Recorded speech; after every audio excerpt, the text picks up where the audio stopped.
दशरथ का पुत्र राम तो बड़ा कामी है, उसने अपनी पत्नी की इच्छा भी नहीं जानी। ऐसी घटनाएं बार बार बैक टू बैक क्यों होती है? क्योंकि हमारा प्रशासन रेपिस्टों को सजा देने की बजाय जेल में फ्री की रोटियां तोड़ने देता है। राम जी को सीता जी की परीक्षा लेने की जरूरत ही क्यों थी? ऐसा नहीं है कि भगवान राम ने ही सीता माता की परीक्षा ली, सीता माता ने भी भगवान राम की परीक्षा ली थी। ये रामायण और महाभारत ये घटित भी हुई थी या ये स्टोरी है? धर्म कोई बहुत आसान चीज नहीं है जो एक लाइन में समझ में आ जाए। हमारे ग्रंथों में बहुत सारी मिलावट की गई। हाँ, उसी मिलावट का हिस्सा है ये सीता माता को बाहर निकालने वाला। अच्छा, वो धोबी की स्टोरी जो पीछे की थी वो बिल्कुल तरह से फेक है। पूरी फेक है। जिस देश में केवल एक स्त्री के अपमान पर महाभारत जैसा वॉरफेयर हो गया, आज उसी देश में लाखों स्त्रियों के बलात्कार के बावजूद भी 10 लाख हस्ताक्षर तक नहीं हो रहे हैं। युद्ध की तो हम कल्पना भी नहीं कर सकते। एक बार राम ने कह दिया कि मैंने सीता को स्वीकार कर लिया तो माने कह दिया। अब दूसरे प्रकार की बात आप राम के मुंह से नहीं सुन सकते हैं।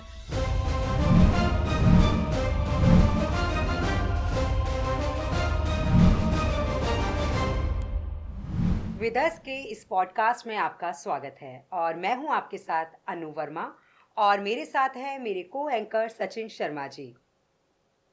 विदर्स में आज जिन गेस्ट को हमने इनवाइट किया है वो है मोहित गौर जी। मोहित जी से हम अध्यात्म, शास्त्र, धर्म, गणित यानी मैथ्स के बारे में चर्चा करेंगे। आज अगर भारत का हर एक युवा मोहित जी की तरह ही विचारधारा और ज्ञान का अनुसरण करे तो शायद वो दिन दूर नहीं जब भारत एक विश्व गुरु कहलाएगा। तो चलिए अपनी इस चर्चा को शुरू करते हैं। मोहित जी, बहुत बहुत स्वागत है आपका। नमस्कार। धन्यवाद। मोहित जी, आपकी अपनी विचारधारा क्या है? मैं चाहूँगा कि मेरी कोई अपनी विचारधारा हो ही न। मेरी जो विचारधारा हो या जो विचारधारा इस राष्ट्र में फैले वो वेद की विचारधारा हो, क्योंकि मुझे इस कलिकाल में एकमात्र वेद ही वो दिखता है जो आधुनिक भारत को दिशा और दशा दिखा सकता है। बहुत खूब मोहित जी। सबसे पहले तो आपका बहुत बहुत धन्यवाद, आपने समय निकाला हम लोगों के लिए। और आज हम जाहिर सी बात है आपसे वेदों पर चर्चा करेंगे, शास्त्रों पर चर्चा करेंगे और कुछ हमारे जो करंट में जो मुद्दे चल रहे हैं उस पर भी हम आपसे चर्चा करेंगे। लेकिन सबसे पहले मैं आपसे पूछना चाहूँगा, धर्म की परिभाषा है क्या? हमने जो धर्म सुना है वो तो सुना ही है बचपन से, लेकिन आपका क्या अपना इसमें कहना है कि धर्म की परिभाषा है क्या? ये बहुत इंटरेस्टिंग क्वेश्चन आपने किया। और अभी धर्म के वैज्ञानिक स्वरूप को लेकर के मैंने एक वीडियो भी बनाया है, अपने चैनल पर डालूंगा, विज्ञान दर्शन पर यहाँ मैं थोड़ा सा उसका ही ग्लिम्स देना चाहूँगा जी। धर्म शब्द ध्री धातु से मिलकर बना है, जिसका अर्थ होता है धारण करना। बिल्कुल। ये बहुत जगह पर हम इसे सुनते हैं, लेकिन इसमें कुछ मिसकंसेप्शंस हैं। जैसे जब भी हम धर्म की बात करते हैं तो मनुस्मृति का एक श्लोक आता है, धृति क्षमा दमो स्थेयम शौचम इंद्रिय निग्रह, ऐसे करके उसमें 10 लक्षण बताए जाते हैं। दशकम धर्म लक्षणम, यानी धर्म के 10 लक्षण होते हैं, जिसमें धृति, क्षमा, दमा, शौच, अस्तेय, इंद्रिय निग्रह, ऐसी 10 टेनेट्स होते हैं जो धर्म के 10 लक्षण बताए जाते हैं। लेकिन मैं आपसे एक प्रतिप्रश्न करूंगा कि ये धर्म के 10 लक्षण हैं या धार्मिक मनुष्य के? बिल्कुल, क्योंकि धर्म केवल मनुष्य के लिए तो नहीं है। धर्म यदि सनातन है तो पशु के लिए भी है, जड़ वस्तुओं के लिए भी है, इस टेबल के लिए भी है, सभी इस शर्ट के लिए भी है, पूरे ब्रह्मांड में, पूरे कण कण में जो एंटिटी कार्य कर रही है वो धर्म है। इसलिए ये जो 10 लक्षण है वो वास्तव में धर्म नहीं है, बल्कि धर्म को फॉलो करने के बाद एक मनुष्य में जो 10 लक्षण उत्पन्न होते हैं ये वो 10 लक्षण है। तो एक्चुअल में धर्म क्या है जिसे धारण करना है? धारण करने योग्य तत्व को धर्म कहते हैं, ये तो सब बताते हैं, पर एक्चुअल में वो तत्व कौन सा है जिसे धर्म कहा गया है? तो इसके लिए मनुस्मृति में ही एक श्लोक आता है, वेदो अखिलो धर्म मूलम। धर्म का अखिल मूल वेद है, यानी धर्म का जो फंडामेंटल रूट कॉज है वो वेद है। और वेद क्या कहता है धर्म के बारे में, या वेद क्या कहता है अध्यात्म के बारे में? तो वेद में और यहाँ पर एक पुस्तक भी मैं लेकर आया हूँ जो वेद पढ़ने के लिए बहुत आवश्यक है, जिस पुस्तक का नाम है ऋग्वेदादि भाष्य भूमिका। इस पुस्तक में भी महर्षि दयानंद सरस्वती जी ने विज्ञान की परिभाषा बताते हुए लिखा है कि पृथ्वी तत्व से लेकर ईश्वर पर्यंत तक का विशिष्ट ज्ञान विज्ञान कहलाता है। साइंस की डेफिनेशन अलग है, विज्ञान की डेफिनेशन अलग है। पृथ्वी तत्व का अर्थ है solid state, material state. Material state से लेकर के, पृथ्वी तत्व से लेकर के ईश्वर पर्यंत, मतलब जो घट घट में व्याप्त निराकार ब्रह्म है उस तक का समस्त ज्ञान। अब सोचिए इसमें क्या बाकी रह गया। यदि पृथ्वी तत्व यानी सॉलिड स्टेट से लेकर मैं ईश्वर अति सूक्ष्म तत्व तक पहुंच गया, यानी सब कुछ उसमें आ गया, तो सब कुछ जड़ से लेकर के चेतन तक संपूर्ण ज्ञान विज्ञान की जो बातें हैं उन्हें जानना और उन्हें धारण करना धर्म कहलाता है। ये धर्म की वास्तविक परिभाषा है, और मैं कहूँगा इससे भी बहुत गूढ़ और सूक्ष्म परिभाषा है जिसे शब्दों में नहीं कहा जा सकता है, और पूरा विषय ही धर्म का जो है वो वेद ही है। जैसे एक और सूत्र यहाँ पर बताऊंगा, मीमांसा दर्शन है महर्षि जैमिनी का, उसका पहला सूत्र है अथातो धर्म जिज्ञासा, मतलब अब धर्म को जानने की जिज्ञासा करो। तो हमारे जो पूरे शास्त्र हैं वो एक्चुअल में है ही धर्म विषय पर। तो धर्म कोई ऐसा कॉन्सेप्ट नहीं है जिस पर हम एक लाइन की डेफिनेशन दे दें। इवन ये जो जितने ग्रंथ हैं, वेद उपनिषद ब्राह्मण ग्रंथ रामायण महाभारत, ये हैं ही सारे धर्म को समझने के लिए। इसलिए धर्म कोई बहुत आसान चीज़ नहीं है जो एक लाइन में समझ में आ जाए। इसे समझने में लोगों के जन्म जन्मांतर लग जाते हैं, न केवल 10-20 वर्ष बल्कि जन्म जन्मांतर लग जाते हैं। भगवान श्री राम ने माता सीता को छोड़ दिया, और वो भी उस समय छोड़ा, कहा जाता है कि माता सीता उस समय प्रेग्नेंट थी। तो ये कैसा धर्म है? वास्तव में ये धर्म नहीं बल्कि ये प्रपोजिशन जो अभी आपने बोली, ये हमारा अर्थात हमारे समाज का अज्ञान है। ऐसी कोई घटना इतिहास में घटित ही नहीं हुई। अब आप पूछेंगे कि यदि घटित नहीं हुई तो फिर ये हाँ ये जिक्र कहाँ से आया? हम तो यही सुनते आ रहे हैं। जी, यदि हम बात करें वाल्मीकि रामायण की, तो वाल्मीकि रामायण में उत्तर कांड नाम का कोई भी कांड नहीं है। ये जो आप घटना सुना रहे हैं ये उत्तर कांड में आती है, उत्तर रामायण, जो कि वाल्मीकि रामायण से डिफरेंट है। यदि आप प्राचीन रामायण के संस्करणों को देखेंगे, जैसे बंगाल से एक हमें पांडुलिपि प्राप्त होती है बंग संस्करण नाम से, उसमें युद्ध कांड के अंत में ही इति रामायण करके लिखा हुआ मिलता है। युद्ध कांड में रामायण समाप्त हो जाती है फलश्रुति के साथ में। ग्रंथ को खत्म करते ही एक फलश्रुति आती है कि इस ग्रंथ को पढ़ने का क्या क्या लाभ होगा, वो युद्ध कांड के ही अंत में आ जाती है। तो फिर युद्ध कांड के बाद उत्तर कांड अलग से कैसे शुरू हो गया, ये एक बहुत विवादित प्रश्न है। इसलिए मेरा मानना है, और न केवल मेरा बल्कि एकेडमिक्स में भी स्कॉलर्स का भी यही मानना है कि जो उत्तर कांड है वो इंटरपोल्यूशन है, मतलब बाद में जोड़ा गया है। मूल रामायण में उत्तर कांड नहीं था। मूल रामायण वहीं खत्म हो जाती है जहां पर युद्ध कांड समाप्त होता है और लिखा हुआ आ जाता है कि इसके बाद श्री राम तथा माता सीता ने अनेक वर्षों तक राज्य किया। हैप्पी एंडिंग हो जाती है। ये जो धोबी वाली घटना है ये एक्चुअल रामायण में नहीं है। तो ये हुई थी या नहीं हुई थी? मतलब ये नहीं हुई थी, रामायण में इसका वर्णन नहीं है। यहाँ तक कि बहुत सारे परंपरावादी तो उत्तरकांड को मानते हैं कि वो रामायण का हिस्सा है, लेकिन एक पारंपरिक आचार्य है, उनका नाम है रामभद्राचार्य। उनका मानना है कि उत्तरकांड रामायण का हिस्सा नहीं है। इसके लिए मैं केवल उनके मानने के आधार पर नहीं मान रहा हूँ, क्योंकि उनकी कई बातें मैं भी नहीं मानता हूँ, लेकिन ये जो फैक्ट है ये आर्कियोलॉजिकली और मैन्युस्क्रिप्टिक एडिशंस का एनालिसिस करने पर एकेडमिक्स में भी वेरीफाइबल है कि उत्तरकांड रामायण का हिस्सा नहीं है। रामायण में युद्ध कांड तक के ही कांड है, उत्तरकांड रामायण का हिस्सा नहीं है। मैं ये पूछ रहा हूँ कि ये रामायण और महाभारत ये दो ऐसी जो स्टोरीज हैं जो हमने बचपन से हमने देखी हुई हैं, हमने हमारे फैमिली वाले या हमारे जो परिवार में इनका बड़ा जिक्र है, हम बहुत इन्फ्लुएंस हैं इन दोनों स्टोरीज से। तो ये घटित भी हुई थी या ये स्टोरी है सिर्फ रामायण और महाभारत? क्योंकि जैसे भी आपने बताया कि उत्तर रामायण में इसका जिक्र ही नहीं है। उत्तर रामायण में जिक्र है, पर वाल्मीकि रामायण में इसका जिक्र नहीं है। उत्तर रामायण अलग है और वाल्मीकि रामायण अलग है। वाल्मीकि रामायण में उत्तर रामायण को जोड़ दिया गया। अच्छा। इसे हम एकेडमिक्स में कहते हैं इंटरपोल्यूशन, और आम भाषा में हम कह सकते हैं मिलावट। हमारे ग्रंथों में बहुत सारी मिलावट की गई। हाँ, उसी मिलावट का हिस्सा है ये सीता माता को बाहर निकालने वाला। अच्छा, धोबी की स्टोरी जो पीछे की थी वो बिल्कुल तरह से फेक है, पूरी फेक है। इसके लिए मैं एक और आपको एक इंटरेस्टिंग एविडेंस देता हूँ कि एक पंक्ति आती है भगवान राम के बारे में, रामो द्विनिर्भि भाषते, मतलब राम दो प्रकार की बात नहीं कहते। युद्ध कांड में ही एक श्लोक आता है, भगवान राम जब अग्नि परीक्षा वाला जब प्रकरण आता है तो वहां सीता माता से कहते हैं कि मैं तुम्हें पूर्ण रूप से स्वीकार करता हूँ। ये अग्नि परीक्षा तो सिर्फ एक दिखावे के लिए, एक छद्म परीक्षा थी जो लोगों को दिखाने के लिए थी। मैं तुम्हें पूर्ण रूप से स्वीकार करता हूँ, मुझे कोई भी संशय नहीं है, सीता की पवित्रता में मुझे किंचित मात्र का भी संशय नहीं है। ये पूरा श्लोक आता है।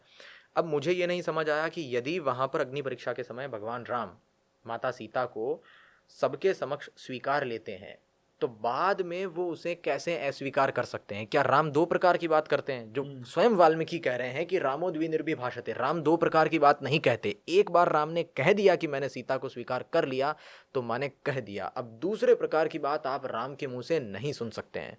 तो यानी या तो रामो द्विनिर्भिभाषते वाली बात गलत है, या फिर वो दूसरा परित्याग जो हुआ था, दूसरा वनवास, वो गलत है। तो यहाँ पे ये भी तो कहा जा सकता है कि राम जी को सीता जी की परीक्षा लेने की जरूरत ही क्यों थी? क्यों उन्हें अग्नि परीक्षा देनी पड़ी थी? इसे भी जब हम रामायण का ही वो अंश पूरा डिटेल में हम जब ग्रंथ में पढ़ेंगे तो हमें समझ आएगा। वहाँ एक्चुअल में वर्णन ये है कि जैसे ही भगवान राम कहते हैं कि अग्नि परीक्षा का आयोजन किया जाए, तो लक्ष्मण अचानक से क्रोधित हो जाते हैं कि ऐसा क्यों करना है। तो वहाँ मनश्छंदा करके एक पंक्ति आती है कि मनश्छंद यानी कि मन के इशारे से भगवान राम लक्ष्मण की ओर देखकर कहते हैं कि कुछ देर प्रतीक्षा करो, रुको। मतलब मन से इशारा करते हैं कि मेरी यहाँ पर, मतलब ऐसा प्रतीत होगा कि वो उसे इशारा कर रहे हैं कि चुप रहो, यहाँ पर मेरी कुछ प्लानिंग है। अब प्लानिंग क्या है ये हमें बाद में पता चलती है। जैसे ही सीता माता अग्नि में कूदने का प्रयास करती है, वैसे ही भगवान राम सीता माता को रोक लेते हैं, हाथ पकड़ लेते हैं कि तुम्हें कूदने की आवश्यकता नहीं। यदि एक्चुअल में परीक्षा देनी होती तो वो कूदने देते। जैसे ही सीता कहती है कि मैंने ये वचन सुन लिए, तो अब इन कड़वे वचनों को सुनने के बाद में मैं नहीं जीना चाहती, मैं तो कूदूंगी, तो मेरे लिए चिता तैयार की जाए। और भगवान राम कह देते हैं कि यदि तुम्हारा मन और किसी भी दिशा में है, किसी भी पुरुष की ओर है, तो 10 दिशाएं तुम्हारे लिए खुली है, तुम जा सकती हो। जैसे ही वो कहती नहीं मैं तो अग्नि में कूदूंगी, तो वो उनका हाथ पकड़ लेते हैं। फिर जब सीता माता कहती है कि हे प्रभु आपने मुझसे ऐसे कड़वे वचन क्यों कहे, तो भगवान राम उन्हें समझाते हैं। और मैं ये जो बात बोल रहा हूँ ये प्रॉपर श्लोक में है, एज इट इज। कोई भी जाए रामायण खरीदे वो चेक कर सकता है।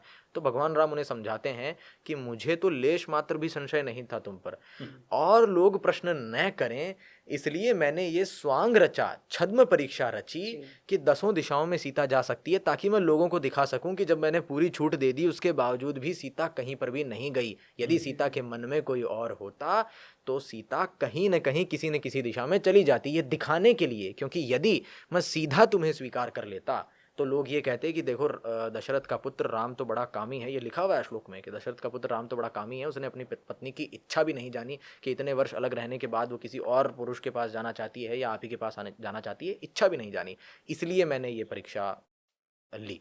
तो ये जब हम पूरा कॉन्टेक्स्ट पढ़ेंगे तो डिटेल में समझ में आएगा। और एक और बात बताऊं, ऐसा नहीं है कि भगवान राम ने ही सीता माता की परीक्षा ली, सीता माता ने भी भगवान राम की परीक्षा ली थी। अच्छा, कैसे? यस, ये है जब हनुमान जी सीता माता को लेने के लिए जाते हैं तो वे उन्हें कहते हैं कि आपको यहाँ रुकने की कोई आवश्यकता नहीं है, आप मेरे साथ में वायु मार्ग से ही वापस चल सकती हैं। हाँ जी, हाँ, तो युद्ध की कोई आवश्यकता ही नहीं है, आप सीधा चलिए। तो युद्ध होता ही नहीं यदि सीता माता वहां चली जाती तो। ये बात वहां सीता माता 2-3 तर्क देकर के हनुमान जी को मना करती है। एक तो ये कि मैं किसी भी अन्य पुरुष के साथ में मैं नहीं जा सकती, क्योंकि उन्होंने कहा कि आप मेरी पीठ पर बैठ करके चलिए, तो मैं वैसे नहीं जा सकती। एक तो उस कारण से उन्होंने मना कर दिया।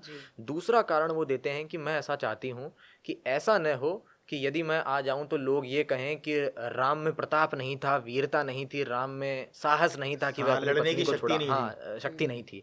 तो क्या सीता माता को डाउट था भगवान राम पर? नहीं, उनको तो अपने मन में क्लियर था कि मेरे पति में कितना प्रताप। उन्होंने कहा मैं दुनिया के लिए चाहती हूँ कि दुनिया देखे कि कैसे मेरा हरण करने वाले व्यक्ति को का वध करके मेरे पति ने मुझे वापस प्राप्त किया। तो एक प्रकार से ये भगवान राम की अग्नि परीक्षा ही थी कि आओ और मुझे अपनी पावर दिखा के लेके जाओ, जिसने मेरा हरण किया है उसका वध करके जाओ। तो क्या सीता माता को डाउट था भगवान राम पर? नहीं, उन्हें तो मन में क्लियर था। और लोग मूर्खतापूर्ण बातें न करें, जो कि आज भी कर रहे हैं इतना होने के बावजूद भी, लेकिन उन्हें मौका न मिले, इसके लिए माता सीता ने कहा। तो जैसे माता सीता को पता था, फिर भी उन्होंने भगवान राम की एक प्रकार से परीक्षा ही तो हुई कि भले हनुमान लेने आ गए पर उनको जाने से मतलब नहीं है, उनको मतलब है कि आके अपनी पावर शो करो। तो वो एक प्रकार से परीक्षा थी, जबकि उनको अपने मन में पता था। वैसे ही भगवान राम को भी अपने मन में पता था, लेकिन और मूर्ख लोगों का मुंह बंद करने के लिए उन्होंने ये स्वांग रूपी परीक्षा रची। तो एक्चुअल जब हम कॉन्टेक्स्ट पढ़ेंगे तो दोनों को एक दूसरे के बारे में पता था, पर उनके मन में क्या चल रहा था वो हमें रामायण ग्रंथ पढ़कर पता चलेगा।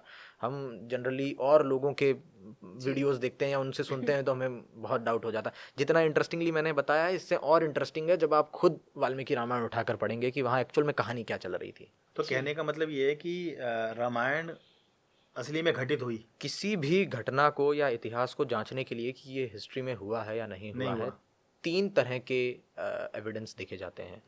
पहला होता है ट्रैवल रिकॉर्ड्स, दूसरा होता है लिटरेचर रिकॉर्ड्स और तीसरा होता है आर्कियोलॉजिकल रिकॉर्ड्स।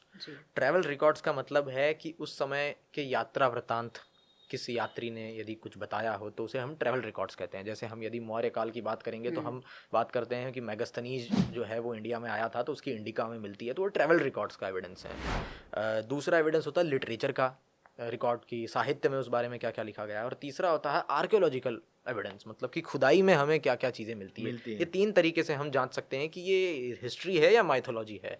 तो जो ट्रैवल रिकॉर्ड्स हैं यही तीन मिलते हैं। ऐसा नहीं है कि चंद्रगुप्त मौर्य का आपको घर मिल जाएगा, उसकी रसोई मिल जाएगी, ये सब एविडेंस नहीं मिलते हैं कि आपको उनकी बॉडी मिल जाएगी, उनके कपड़े मिल जाएंगे। इन तीन तरीकों से ही आप जांच सकते हैं। तो जब बात हम रामायण या महाभारत की करते हैं, महाभारत तो और भी 5000 वर्ष पुरानी है, तो उसके लिए आप आर्कियोलॉजिकल एविडेंस कुछ हद तक ट्राई कर सकते हैं। लेकिन रामायण तो बाय डेफिनेशन ही, बाय क्लेम ही लाखों साल पुरानी बताई जाती है, तो उस समय का आपको कोई ट्रैवल रिकॉर्ड नहीं मिलेगा।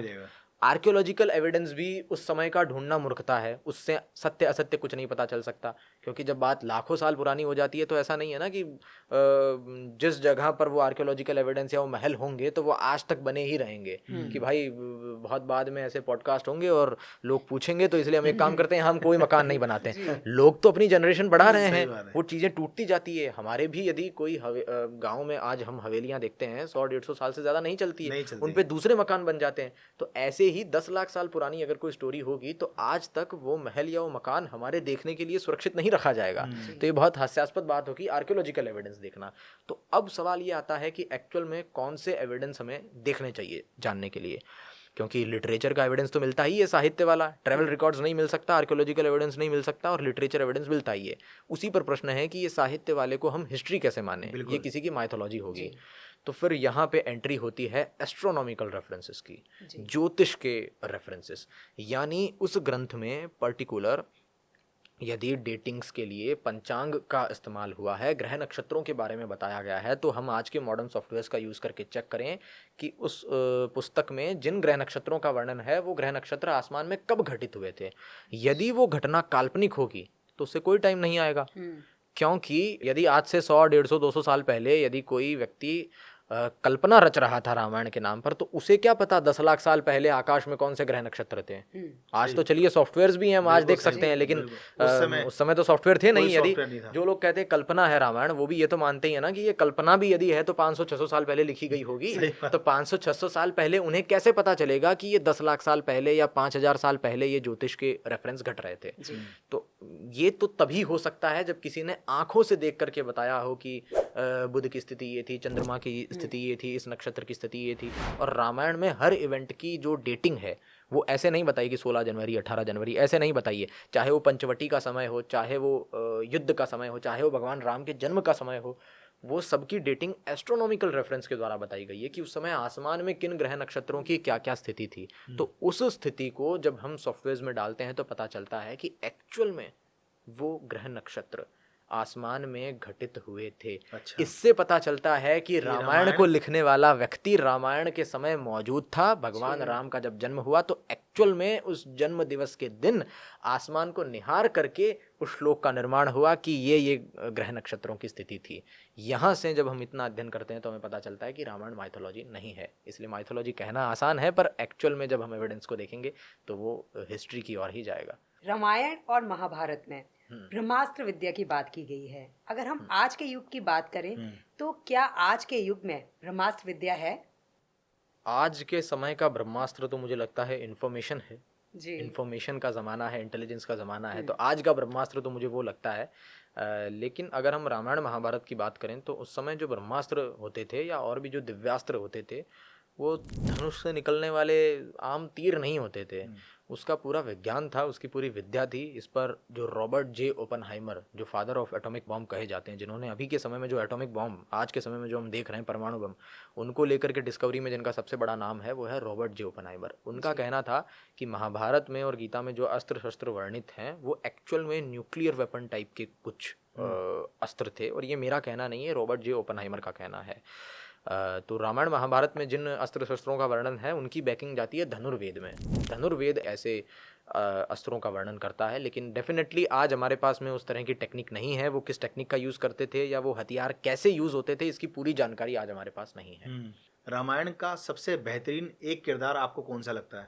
अनडाउटली श्री राम, मर्यादा पुरुषोत्तम श्री राम। वैसे तो सारे किरदार अपने आप में कुछ ना कुछ रखते हैं, लेकिन और प्रेरणा देके रामायण जाते का हैं। जो फोकस है वो रामायण शब्द में ही और राम है। तो जब नारद मुनि की वार्तालाप होती है महर्षि वाल्मीकि से, तो ये रामायण के बाल कांड में ही श्लोक आता है, तपस्वाध्याय निरतम तपस्वी वाग्विदाम्बरम नारदम परिपप्रच्छ वाल्मीकि मुनि पुंगवम। मतलब स्वाध्याय और तप में निरत वाल्मीकि जो मुनि होते हैं वो नारद मुनि से पूछते हैं, क्या क्या पूछते हैं कि आज के समय में ऐसा कौन सा पुरुष है जो धर्मज्ञ है, जो कृतज्ञ है, जो सर्वश्रेष्ठ है, जो वीर्यवान है, जो धैर्यवान है, और ऐसे करके सैकड़ों गुण गिनाते हैं कि ऐसा कोई मनुष्य मुझे बताओ जिस पर मैं बायोग्राफी लिख सकूं। तो नारद मुनि कहते हैं आज के समय में ऐसा एक ही दिव्य पुरुष है और वो है राम। फिर उनके बारे में जो क्वालिटीज़ बताई गई है उस पूरे, क्योंकि यहाँ डिस्कशन हो रहा है कि हम किस पर बायोग्राफी लिखें, तो उनकी जो क्वालिटीज़ का डिस्कशन हुआ है वो अद्भुत है। उस पार्ट को पढ़ के आपको पता चलेगा कि वो कौन सा एलिमेंट भगवान राम में था जिसके कारण देवर्षि नारद जैसे व्यक्ति भगवान राम का रेफरेंस दे रहे हैं, महर्षि ब्रह्मा आदेश कर रहे हैं भगवान वाल्मीकि को कि आप इन पर बायोग्राफी लिखिए। जहाँ तीन इतने बड़े महापुरुष, कौन, ब्रह्मा, वाल्मीकि और नारद, तीन लोग मिलकर के डिसाइड कर रहे हैं कि उसे एक व्यक्ति पर बायोग्राफी लिखनी है, तो रामायण लिखी गई। तो वो कोई आम व्यक्ति तो होंगे नहीं। तो यहाँ से हमें पता चलता है कि भगवान राम अपने आप में एक पूरा सब्जेक्ट है। जैसे श्री कृष्ण अपने आप में एक सब्जेक्ट है, वैसे ही राम अपने आप में सब्जेक्ट है। रामायण में सीता का हरण हुआ तो इतनी बड़ी लड़ाई हो गई, और आज के युग में हम देखते हैं कि 3 महीने 4 महीने की बच्ची का रेप हो जाता है, कुछ नहीं होता है। मैं यहाँ आपसे जानना चाहती हूँ कि क्या हमारे धर्म ग्रंथों में ऐसे रेपिस्ट के लिए कोई सज़ा है? बिल्कुल, आपने बहुत ही अच्छा मार्मिक प्रश्न किया जो कि आज के समय में बहुत ज़्यादा आवश्यक है। जैसे आपने रामायण का जिक्र किया, वैसे महाभारत भी पूरी केवल और केवल द्रौपदी का अपमान हुआ, बलात्कार नहीं हुआ, केवल और केवल अपमान हुआ। केवल अपमान के ऊपर श्री कृष्ण ने पूरे युद्ध की रचना कर दी। तो आप समझ सकते हैं कि हमारे ग्रंथों में स्त्री सम्मान को कितना ऊपर रखा गया था। तो बलात्कार जैसे नृशंस और कुकृत्य के लिए कितनी भयंकर सजा होगी, इस पे हम डिस्कस करते हैं। सबसे पहले मैं इसमें रेफरेंस लूँगा अथर्ववेद के कांड 12 का, जिसमें लिखा गया है कि स्त्री का दूषण करने वाला और धरती का दूषण करने वाला और धर्मात्माओं का दूषण करने वाला, धरती अर्थात हमारी भारत माता और स्त्रियों का और धर्मात्माओं का दूषण करने वाले व्यक्ति को काट देना चाहिए, चीर देना चाहिए, फाड़ देना चाहिए, जला देना चाहिए, फूंक देना चाहिए। ये एज इट इज शब्द अथर्ववेद में लिखे हुए हैं कि जला दे, काट दे, फूंक दे, फाड़ दे, चीर दे, नष्ट कर दे। ये दंड लिखा हुआ है स्त्री का दूषण करने वालों के लिए। फिर जब हम और लॉज की बुक में जाते हैं, जैसे मनुस्मृति आदि है, आचार्य चाणक्य ने अपने ग्रंथ में जो विधान किया है, तो वहाँ पर भी एक रेपिस्ट जो प्रूवन रेपिस्ट है उसे पब्लिक एग्जीक्यूशन करना, यानी सार्वजनिक रूप से उसका गला अलग करना, हाथ काट देना तथा उसका लिंग विच्छेदन करना, यानी जिस अंग से वो ये कुकृत्य करने का प्रयास कर रहा है उसे काटने का स्पष्ट विधान है। कई लोगों के सुनने में बहुत वायलेंस लग सकता है, लेकिन ये वायलेंस नहीं है। एक्चुअल में वायलेंस वो है जो उस रेपिस्ट ने किया। उसे रोकने के लिए किया गया कार्य तो अहिंसा है, हिंसा नहीं है। हाँ, लेकिन आज के हमारे समाज की, मैं इस पॉडकास्ट से इस मुद्दे को भी उठाना चाहूँगा कि इतनी दयनीय हो चुकी है।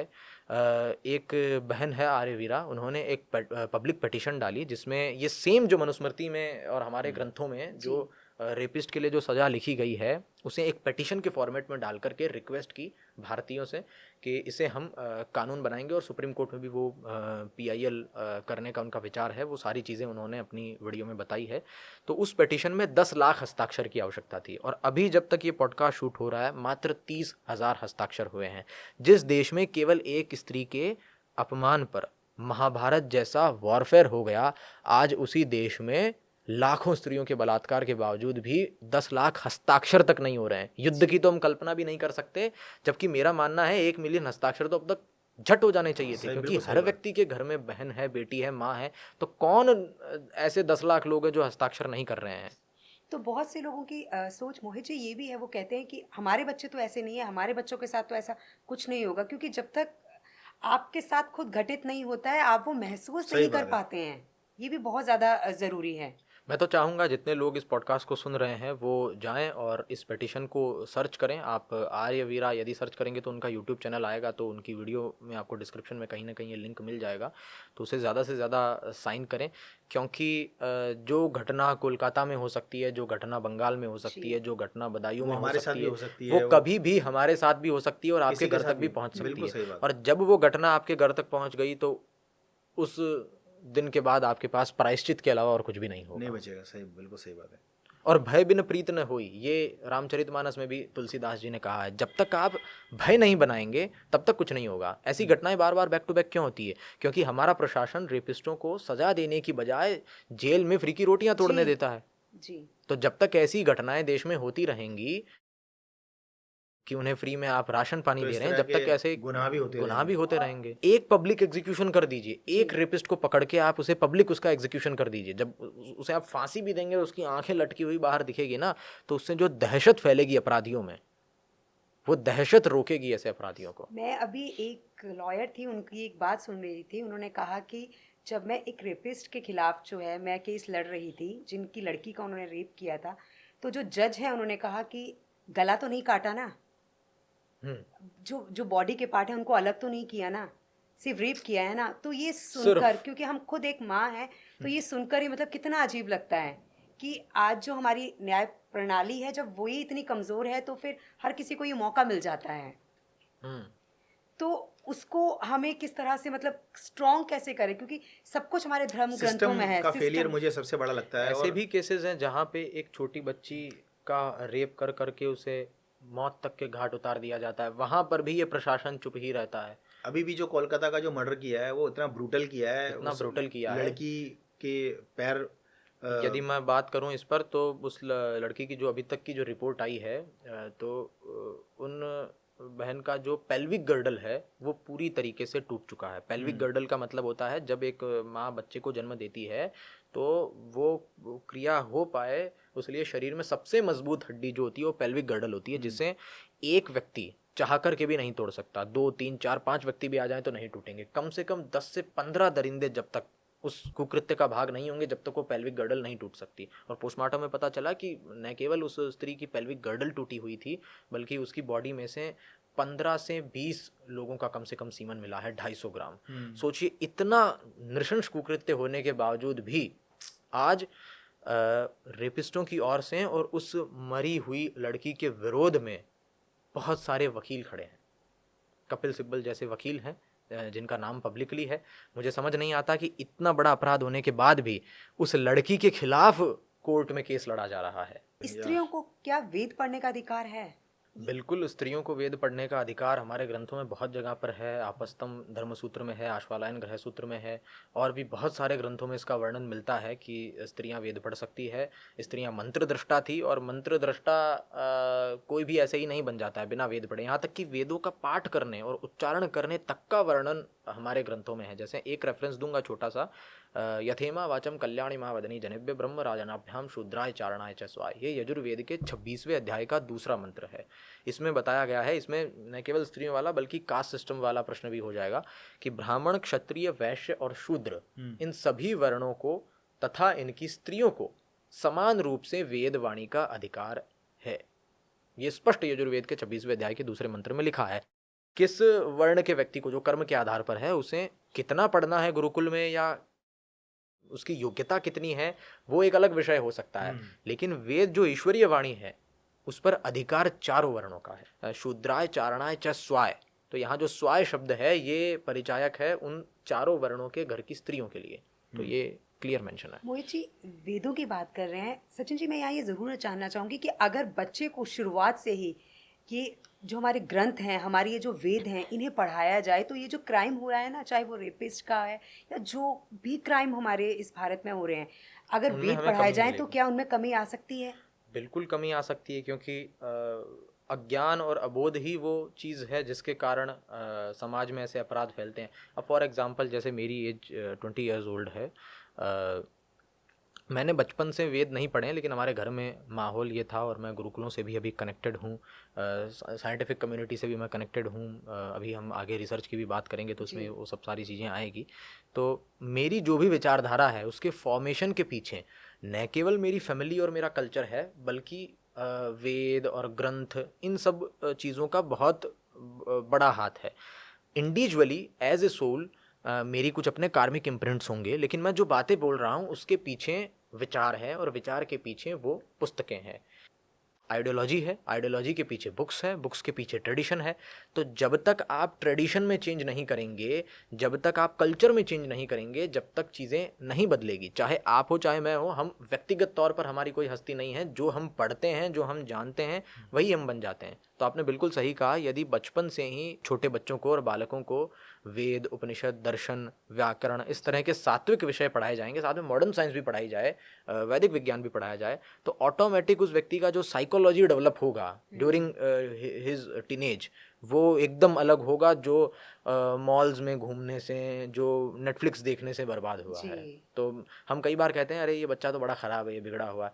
एक्चुअल में बच्चा ख़राब है या फिर उसे चीज़ें ख़राब दी गई है, तो वो चीज़ें उस व्यक्ति को ख़राब या सही बनाती है। लेकिन मोहित जी, मैं देख रहा हूँ, क्योंकि जब हम लोग खुद छोटे थे अनु, तो हम लोग सुनते थे कि हमारे पेरेंट्स भी बोलते थे कि अच्छा तो अगर हमारा कहना नहीं मानेगा हम तेरे को गुरुकुल में डाल देंगे और तेरे को दूर भेज देंगे, हॉस्टल में डाल देंगे।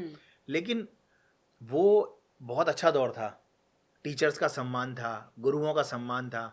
आज वो सम्मान वो धूमिल हो चुका है, धूमिल हो चुका है। और ना आजकल वैसे टीचर रहे, ना स्टूडेंट टीचर ऐसे हैं, ना स्टूडेंट ऐसे हैं। मैं सभी का तो नहीं बोलूंगा, लेकिन हाँ ज्यादातर यही देखने में आता है। मुझे लग रहा है पेरेंट्स भी ऐसे नहीं है, क्योंकि आपके बच्चे को अगर जरा सा भी डांट देंगे तो पेरेंट्स पहुंच जाते हैं, शिकायत कर देते हैं कि क्यों डांटा। लेकिन मैं कह रहा हूँ कि गुरुकुल जो शिक्षा प्रणाली थी, जो शिक्षा पद्धति थी, वो लुप्त होने की कगार पर है। ऐसा क्या कारण था कि पेरेंट्स ने बच्चे गुरुकुल से हटा के प्राइवेट स्कूल्स, अंग्रेजी माध्यम के स्कूल और क्रिश्चियनिटी वाले स्कूल्स में डालना शुरू कर दिया अपने बच्चों को? गुरुकुल में भी तो बहुत अच्छी पढ़ाई होती है, जबकि गुरुकुल में तो जो रनिंग सब्जेक्ट हैं उससे ज़्यादा सब्जेक्ट पढ़ाए जाते हैं। सही बात आपने कही, क्योंकि यदि आपको मॉडर्न जो सब्जेक्ट्स हैं वो भी इंक्लूड करने हैं, तो आपका कहना है कि उन सब्जेक्ट्स को भी तो गुरुकुल पद्धति में ऐड किया जा सकता है। तो सारा काम गुरुकुल पद्धति से हो सकता है। जैसे और भी रिलीजन्स के अपनी धार्मिक शिक्षाएं चलती है, वो स्कूल भी जाते हैं और मदरसे में भी जाते हैं और भी अपनी अपनी धार्मिक शिक्षाओं को लेते हैं। तो हमारे यहाँ ये सिस्टम क्यों नहीं रहा, या फिर पूरे भारत में ही ये सिस्टम क्यों नहीं है कि स्कूल वाले सिलेबस को गुरुकुल में ही ऐड कर दिया जाए, लेकिन शिक्षा पद्धति जो है वो गुरुकुल वाली ही रहे। स्कूल वाला सिलेबस भी रहे और गुरुकुल वाला सिलेबस भी रहे, लेकिन जिस प्रकार से सुबह उठना, गुरुओं का सम्मान करना, वेद पाठ करवाना, वो सब चीज़ें ऐड रहे। तो सुनने में इसमें कोई समस्या नहीं है, बल्कि ये बहुत उत्तम चीज़ है। लेकिन समस्या कहाँ आती है? तो समस्या आती है दो जगह पर। एक तो इन्फीरियरिटी कॉम्प्लेक्स, मतलब हीन भावना, जो कूट कूट के न केवल हमारे पेरेंट्स में, हम में, बल्कि यदि हम इस पॉडकास्ट में भी बात कर रहे हैं तो सबकॉन्शियसली हमारे दिमाग में भी और बहुत जगह पर ये इन्फीरियरिटी कॉम्प्लेक्स है कि गुरुकुल में भेजना मतलब एक पिछड़ेपन की निशानी। भले उसमें आप कंप्यूटर ऐड कर दीजिए, इंग्लिश ऐड कर दीजिए, सारे सब्जेक्ट पिछड़ेपन की भी, और फिर वो लोगों की एक विचारधारा बन चुकी है, अरे पंडित नहीं बनाना। जबकि गुरुकुल से पढ़ने के बाद आप इंजीनियर भी बन सकते हैं। और वहाँ संस्कृत भी उतनी अच्छी सिखाई जाती है, हिंदी भी उतनी अच्छी सिखाई जाती है, और अंग्रेजी भी उतनी अच्छी सिखाई जाती है। हाँ, यदि गुरुकुल के वातावरण में जहाँ संस्कृत पढ़ाई जा रही है, जहाँ का जितना शुद्ध वातावरण है, ब्रह्म मुहूर्त में उठना, जल्दी सो जाना, मैं कहता हूँ वहाँ पर आप इंग्लिश नहीं, आप जर्मनी भी वहाँ पर पढ़ाएंगे तो वहाँ के बच्चे जल्दी सीखेंगे। बिल्कुल सही, क्योंकि वहाँ का इन्वायरमेंट अलग है। लेकिन ये जो इन्फीरियरिटी कॉम्प्लेक्स आया, ये कहाँ से आया? तो इसका उत्तर है, ये आज की देन नहीं है, ये ब्रिटिशर्स के टाइम से ही इसकी पूरी प्रॉपर साजिश हुई है। हमें ऐसे लेटर्स मिलते हैं मैक्स मूलर के, मोनियर विलियम के, लॉर्ड मैकाले के, जिनमें ऐसी बातें हैं कि हम चाहते हैं कि भारत में कैसे भी करके हम उनकी शिक्षा पद्धति को नीचा साबित कर दें। और उन्होंने ऐसे स्कूल्स बनाए, ऐसे टेनेट्स बनाए, ऐसा सिलेबस डिज़ाइन किया जिससे हमारे बीच में ये बात भरी जाए, और सक्सेसफुली, दुर्भाग्यवश वो सफल रहे। और आज हर भारतीय के मन में ये बात बैठ चुकी है कि जो मेरा गुरुकुल सिस्टम है वो पंडित बनाता है। भले वहाँ से पंडित नहीं बने, इंजीनियर निकले, साइंटिस्ट निकले, बिजनेसमैन भी निकल सकता है, ब्राह्मण, क्षत्रिय, वैश्य, शूद्र, हर प्रवृत्ति के लोग निकल सकते हैं। सब तो कोई वहाँ से पंडित नहीं बनेंगे, क्षत्रिय भी बनेंगे, वैश्य अर्थात बिजनेसमैन भी बनेंगे। लेकिन ये सब बातें एक स्ट्रेटेजी के थ्रू हाइड की गई और ये प्रमोट किया गया, जिससे इन्फीरियरिटी कॉम्प्लेक्स मतलब कि हीन भावना हमें महसूस हो। क्या गुरुकुल में क्या मेल बच्चे ही पढ़ सकते हैं? बिटिया का एडमिशन नहीं हो सकता गुरुकुल में? बिल्कुल एडमिशन हो सकता है। ये जो हमने अभी प्रश्न लिया था कि वेद पढ़ने का कन्याओं को अधिकार है या नहीं है, तो बिल्कुल अधिकार है। लेकिन गुरुकुल पद्धति में नियम ये था कि बालक और बालिकाओं के गुरुकुल अलग अलग हुआ करते थे, अच्छा। एक नहीं अच्छा, थे। कोएड नहीं होगा? अधिकार दोनों को था, को एजुकेशन नहीं थी। और उसका रीजन ये था कि 25 वर्ष की आयु के बाद तो परिपक्व हो जाते थे, तो कहाँ पर भी रहें, कैसे भी पढ़ें, सब चीज़ें जो है वो आज जैसी चलती है वैसी ही चलती थी। लेकिन 25 वर्ष की आयु तक उन्हें ब्रह्मचर्य आश्रम को फॉलो करना होता था, तो साधना करनी होती थी। तो स्त्रियां भी अपनी साधना करें, पुरुष भी अपनी साधना करें, और साधना करते हुए वे इतने परिपक्व हो जाएं कि उसके बाद में फिर उन्हें किसी भी चीज़ से कोई समस्या नहीं है। फिर स्त्री पुरुष वो एक ही समाज में रह रहे हैं। लेकिन एक समय तक, एक लिमिटेड टाइम तक जो शिक्षा है वो को एजुकेशन न हो, उसका रीज़न ब्रह्मचर्य था। वैदिक मैथ्स के सोशल मीडिया पर बहुत सारे कोर्सेज चल रहे हैं। जब वैदिक मैथ्स इतना ज़रूरी है तो ये हमारे एजुकेशन सिस्टम में क्यों नहीं लागू किया जा रहा है? स्कूलों में क्यों नहीं बच्चों को अलग से पढ़ाया जा रहा है वैदिक मैथ्स? इसमें भी एक इंटरेस्टिंग चीज़ है कि जो वैदिक मैथ्स है, जो जिसके एडवर्टीजमेंट हमें यूट्यूब पे बार बार देखने को मिलते हैं, एक्चुअल में वो वैदिक मैथ्स है ही नहीं। अच्छा। जिसके एडवर्टीजमेंट यूट्यूब पर आते हैं वो ऑलरेडी सिलेबस में एडिड भी है। छोटे बच्चों को पढ़ाई जाती है वैदिक गणित नाम से। बहुत सारे सिलेबस में, आई थिंक सीबीएसई में भी है, राजस्थान बोर्ड में भी है, एमपी यूपी बोर्ड में भी होगा, जहाँ पे वैदिक मैथ्स नाम से एक पूरे चैप्टर होते हैं और उन्हीं को सोशल मीडिया पर सिखाया भी जाता है। लेकिन वो सिलेबस वाला भी और सोशल मीडिया वाला भी वो वैदिक मैथ्स नहीं है। वो एक शंकराचार्य थे, कृष्ण तीर्थ नाम था, उन्होंने कुछ सूत्रों की रचना की थी जो कि जोड़ना, घटाना, गुणा करना, इन चीज़ों को आसान करता है। ये वेदों में इसका कोई भी इसकी बैकिंग नहीं है। जैसे वैदिक गणित बोला जा रहा है, उसका संबंध वेदों से नहीं है। वो सिर्फ तेज कैलकुलेशन करने की कुछ विधियां हैं, कुछ ट्रिक्स है। एक्चुअल में यदि आप वैदिक गणित की बात करते हैं तो वहां आता है गेम में सूर्य सिद्धांत, आर्यभट्ट, ब्रह्म स्फुट सिद्धांतम जो आचार्य ब्रह्मगुप्त का ग्रंथ है, और भास्कराचार्य, ये सब आचार्यों के नाम आपने सुने होंगे। आर्यभट्ट ने शून्य के बारे में बताया। जब आप इनके ग्रंथ पढ़ते हैं उसमें आपको ढेर सारा गणित मिलता है जिसका संबंध वेदों के साथ है। इवन वेदों में भी, ये जो मेरे सामने अभी ऋग्वेद आदि भाष्य भूमिका पढ़ी है, इसमें अथ गणित विद्या विषय नाम से एक चैप्टर है जिसमें यजुर्वेद और ऋग्वेद के रेफरेंस देकर के अलजेब्रा, अर्थमेटिक और जियोमेट्री, मतलब रेखा गणित, अंक गणित और बीज गणित, तीनों का वर्णन वेदों से ही बताया गया है। और वेदों का ही एक अंग है वेदांग ज्योतिष। अच्छा। जैसे अगर मैं थोड़ा आपको डिटेल में बताऊं तो वेदों के 6 अंग होते हैं, शिक्षा, कल्प, छंद, व्याकरण, ज्योतिष, निरुक्त। इन 6 अंगों में से ही एक अंग है ज्योतिष, जिस ज्योतिष का जो शीर्ष है वो गणित को बताया गया है। याजुष ज्योतिष में आता है कि जैसे एक नाग के पीक पे उसकी मणि होती है, जैसे एक मोर के पीक पे उसका पंख होता है, वैसे ही वेदांगों में पीक गणित है। ये याजुष ज्योतिष में आता है। तो वेदों में भरपूर गणित है, वैदिक शास्त्रों में गणित है, और वेदांग परंपरा का ही एक ग्रंथ है सूर्य सिद्धांत, ज्योतिष का, एस्ट्रोनॉमी का। उसमें तो ढेर सारा मैथमेटिक्स है, तो उसे हमें पढ़ना चाहिए, पर वो बहुत ज़्यादा हार्ड है, उसे बहुत सारी रिसर्च करनी पड़ेगी उसे उजागर करने के लिए। आपने भी तो ऑक्सफोर्ड यूनिवर्सिटी को किसी विषय को लेकर चैलेंज किया है, वो थोड़ी सी स्टोरी हम आप ही के मुँह से सुनना चाहते हैं। एक्चुअल में एक ये पेडागोजी का रिसर्च था मैथमेटिक्स के साथ में, जिसमें माइनस मतलब नेगेटिव नंबर्स को जब मल्टीप्लाई किया जाता है तो पॉजिटिव क्यों होता है, इस प्रश्न को लेकर इस रिसर्च की शुरुआत हुई थी।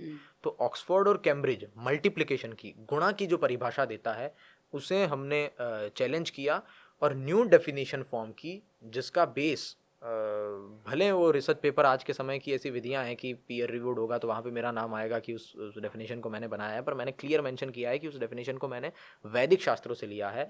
आचार्य ब्रह्मगुप्त का ग्रंथ है ब्रह्मस्फुट सिद्धांतम, और भी बहुत सारे ज्योतिष के ग्रंथ लिए हैं, पाणिनि अष्टाध्यायी लिए हैं, उन सबको पढ़ करके, उन सबका यूज़ करके मैंने एक न्यू डेफिनेशन बनाई, जिस डेफिनेशन में वो प्रॉब्लम्स नहीं हैं जो मैंने ऑक्सफोर्ड और कैम्ब्रिज की डेफिनेशन में दिखाई। अब कोई पूछ सकता है कि ये कैसे प्रूव हुआ, या कैसे हम माने कि ये बात सही है कि ऑक्सफोर्ड और कैम्ब्रिज ने जो मल्टीप्लिकेशन की डेफिनेशन लिख रखी है, आज तक हम सब उसे ही पढ़ते आए हैं, वही फॉलो होती है। तो उस डेफिनेशन में कमी है और मैं जो डेफिनेशन दे रहा हूँ उसमें कोई कमी नहीं है, इसकी क्या गारंटी है? सही बात है। तो इसके लिए एक एकेडमिक प्रोसेस होती है जिसे हम पीयर रिव्यू बोलते हैं। तो मैंने अपने पूरे क्लेम को एक रिसर्च पेपर के फॉर्मेट में लिख करके इंग्लैंड के एक जर्नल में, journal of pure and applied mathematics में सबमिट किया, और वहाँ से मेरा claim after the peer review process of 1 year, मतलब 1 साल तक वो पीयर रिव्यू की अंडर प्रोसेस में रहा, और उसके बाद में वो पब्लिश हुआ, तो वहाँ से मेरा क्लेम अप्रूव हुआ है। मतलब उस जर्नल ने और उस जर्नल को रिव्यू करने वाले पीएचडी स्कॉलर्स ने और मैथमेटिशियंस ने एक्सेप्ट किया है कि हाँ, ऑक्सफोर्ड और कैम्ब्रिज ने जो डेफिनेशन लिखी है वो पेडागोजिकली भी और मैथमेटिकली भी रॉन्ग है। पूरी नहीं है, परफेक्ट नहीं है, और जो डेफिनेशन मैं अपने रिसर्च पेपर में प्रपोज कर रहा हूँ वो डेफिनेशन परफेक्ट है, तो ये वहाँ से एक्सेप्ट हुई है। बाकी अपनी बुद्धि लगा करके कोई खुद भी उस रिसर्च पेपर को पढ़ सकता है तो उसे समझ आ जाएगा। ये तो बहुत ही अच्छी बात है जी। अच्छा, मैं पूछ रहा हूँ, क्या हमारे सनातन धर्म को साइंटिफिकली प्रूव करना क्या बहुत ज़रूरी है क्या? यूथ तो प्रूफ मांगता है हर चीज़ का, वो हर चीज़ में साइंटिफिकली प्रूफ कि अच्छा ये नहीं तो आज को प्रूव करो साइंटिफिकली। नहीं, ये अच्छी बात है क्योंकि हमारे धर्म में भी बहुत सारी कुरीतियाँ आई है, कुछ लोगों ने भ्रमणाएं फैलाई है।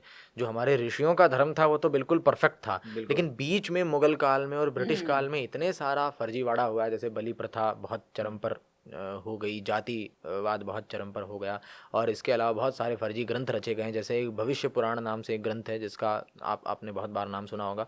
भविष्य पुराण में एक श्लोक आता है, संडेश्च रविवारश्च फरवरी मासे, उसमें संडे और फरवरी का वर्णन आ गया संस्कृत के ग्रंथ में। अब वो कहाँ से आया? तो वो अंग्रेजों के समय में ही वो ऐड हुआ है। तो हमारे धर्म में मिलावटी ग्रंथ, बहुत सारे मिलावटी ग्रंथ हैं, और बहुत सारे बाबा लोग भी खूब पाखंड फैलाते हैं, जिन्होंने खुद ने कोई ग्रंथ नहीं पढ़े होते हैं, लेकिन वो व्यासपीठ पे बैठ करके लोगों को ज्ञान देंगे। तो अगर हमारे यूथ में ये आदत नहीं रहेगी क्वेश्चन करने वाली, तो हमारा एक्चुअल धर्म तो पीछे हट जाएगा, और यही बाबाओं वाला जो बोगस है वो बहुत ज़्यादा आगे जाएगा। लेकिन हाँ, इसमें यूथ भी सारा सही नहीं है, बहुत सारे यूथ में ऐसी भी कुछ कमियां हैं, जैसे उन्हें आप कितना भी साइंटिफिक एविडेंस दिखा दीजिए किसी चीज़ का, उन्हें मानना ही नहीं है। उन्हें एथिज्म, रैशनलिज्म, वेस्टर्निज्म यही फॉलो करना है। हाँ, वो बात और है कि यदि उन्हें आमने सामने डिबेट के लिए बुलाया जाए तो वो नहीं आते हैं, वो अपनी बात केवल अपने चेहरे से ही रख सकते हैं।